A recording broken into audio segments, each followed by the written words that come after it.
Example number 2.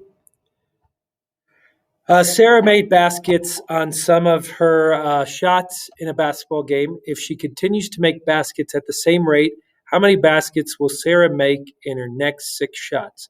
So this is her consistent rate. Right now, let's make our tape. We got shots and we got baskets.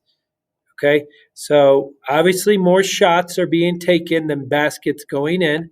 It's an 18 to 12 ratio. So what we're going to look for, well, that was bad. Is there a smaller ratio? Can I reduce that?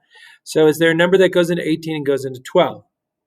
There is, but maybe all you see is that they're even. So if you see that they're even, divide this by 2 and you get 9, and divide this by 2 and you get 6. And hopefully you see there's another divider here.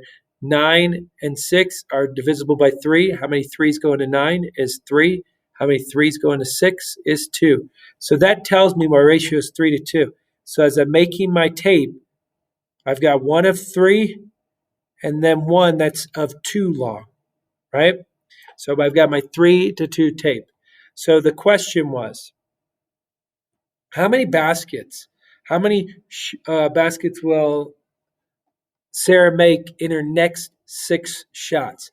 So we want the shots to equal 6. So how many, or what would each of these boxes equal? 6 divided by 3 is 2. So 2 plus 2 plus 2 equals 6. So that means down here I'd have 2 plus 2. So how many baskets would she make? She'd make 4.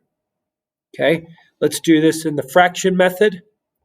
We originally have 18 shots over 12 baskets, and we want to find out how many baskets will Sarah make in her next 6 shots. So we're going to put 6 up here for the shots, and we're going to have a mystery number of baskets. So here we can go and figure out, what did we do to 18 to get it to turn into 6? Now, it's not always just a hidden multiplier, so it could be a divider as well. So did we divide 18 by something to get it to turn into 6?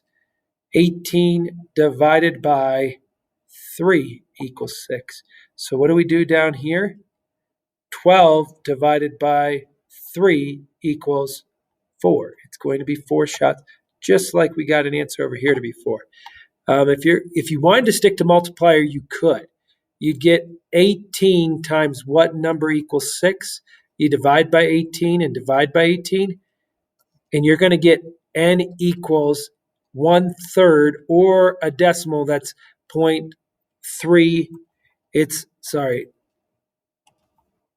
0.3 repeated, or 1/3. Then I could just take 12 times 1/3, or 12 times 0.03 repeated. I'm still going to get 4. Okay, let's look at a table. And we can look, I'm going to look at this a little bit differently. So we've got our baskets and our shots. We have how many baskets, that's the unknown number with 6 shots, being compared to 12 baskets made out of 18 shots. And just like we were doing with our fraction, you can look at what did we divide by, or you can look at what would I multiply by. So 18 divided by 3 gets me 6. So 12 divided by 3 would get me still 4 baskets made.